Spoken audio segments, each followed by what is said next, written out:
Hello बच्चों, चलिए प्रश्न पढ़ते हैं। यदि आप लिटमस पत्थर से साबुन की जांच करें तो आपका प्रेक्षण क्या होगा। तो सबसे पहले बात करें अगर इस प्रश्न में मुख्य अवधारणा की, तो देखो क्या होगी। मुख्य अवधारणा जो इस प्रश्न में होगी वो होगी साबुन की प्रकृति। तो देखो क्या होता है कि साबुन बनता किससे है। साबुन जो है वो प्रबल क्षार व दुर्बल अम्ल से बनता है। अम्ल से बनता है, जिससे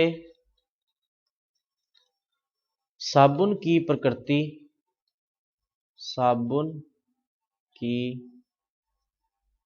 प्रकृति क्षारीय होती है। क्षारीय होती है और अपने को पता है कि क्षार जो होते हैं वो लाल लिटमस पत्थर को नीला कर देते हैं। नीला कर देते हैं। अब क्योंकि साबुन भी क्षारीय प्रकृति की है तो साबुन की जांच लाल लिटमस पत्थर से करने पर लाल लिटमस पत्थर से करने पर यह नीला हो जाता है। तो बच्चों ये था आपका उत्तर। मैं आशा करता हूँ आपको समझ में आया होगा। धन्यवाद। हेलो बच्चों, चलिए प्रश्न पढ़ते हैं। प्रश्न ये कि जब साबुन को जल में डाला जाता है तो मिसेल का निर्माण क्यों होता है। क्या एथेनॉल जैसे दूसरे विलायकों में भी मिसेल का निर्माण होगा। तो सबसे पहले बात करें अगर इस प्रश्न में मुख्य अवधारणा की, तो देखो क्या होगी। मुख्य अवधारणा जो इस प्रश्न में होगी वो होगी मिसेल का निर्माण। मिसेल का निर्माण। तो देखो साबुन जो होती है वो क्या होते हैं, लंबी कार्बन श्रृंखला वाले कार्बोक्सिलिक अम्लों के सोडियम लवण या पोटेशियम लवण। अब जैसे ही अपने साबुन को जल में डालते हैं तो ये क्या होते हैं कि आर हिस्सा अलग हो जाता है और CONA जो है वो अलग हो जाता है। ये होता है अध्रुवीय। ये क्या होता है, अध्रुवीय। और ये क्या होता है, ध्रुवीय। तो ये क्या करते हैं कि जो अध्रुवीय हिस्सा जो होता है, अध्रुवीय हिस्सा जो होता है, हिस्सा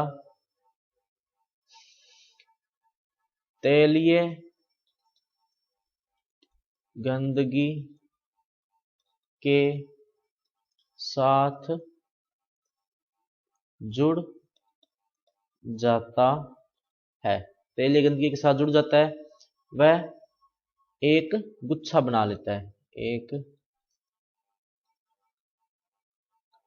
गुच्छा बना लेता है। लेकिन अध्रुवीय जो हिस्सा होता है वो तेल से नहीं जुड़ता। लेकिन अध्रुवीय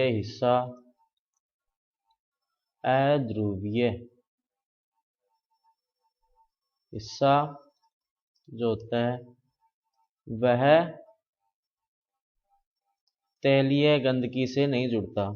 तेलीय गंदगी से नहीं जुड़ता।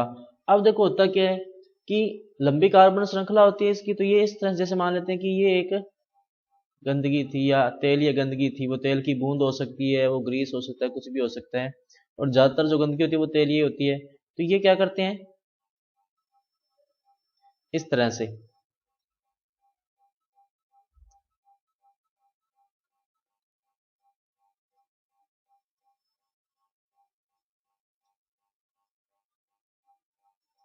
और यहां पर क्या होता है, COO Na COO Na COO Na ये क्या हो गया, COO NA और COO NA, ये हो गया।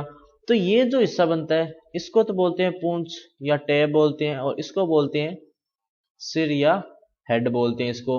तो होता क्या है ना कि जो ये तेलीय पदार्थ है ये सामान्यतः क्या होगा, कार्बनिक प्रकृति का होगा या अध्रुवीय प्रकृति का होगा, जिसके कारण क्या होता है, ये अध्रुवीय हिस्सा जो होता है वो इससे जुड़ जाते हैं, क्योंकि साबुन का वियोजन होता है।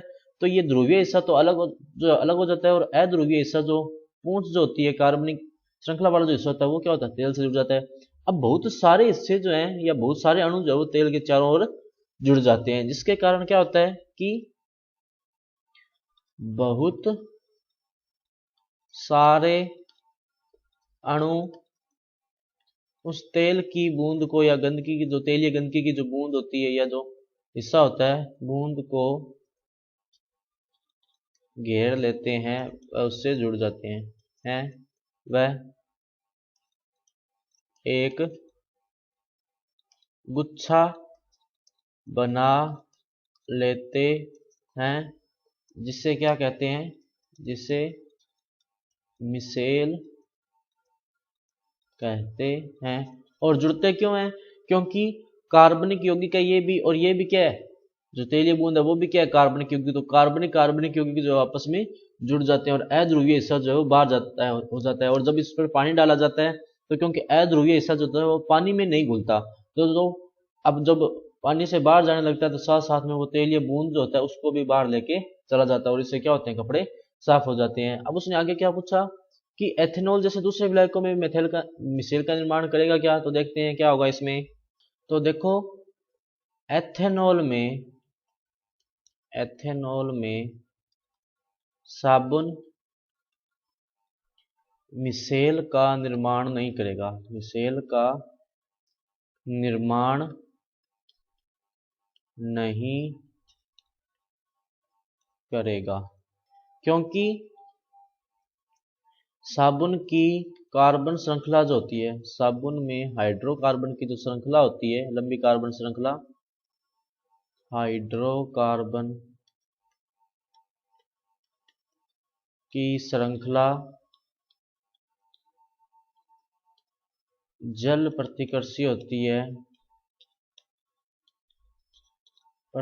होती है, लेकिन एथेनॉल में हो सकता है कि वो प्रतिकर्षी ना हो, जिसके कारण साबुन जो है वो साबुन एथेनॉल में मिसेल नहीं बनाएगा, मिसेल नहीं बनाएगा, क्योंकि जो एथेनॉल है वो क्या है, एक तरह से कार्बनिक विलायक है। तो बच्चों ये था आपका उत्तर। मैं आशा करता हूँ आपको समझ में आया होगा। धन्यवाद।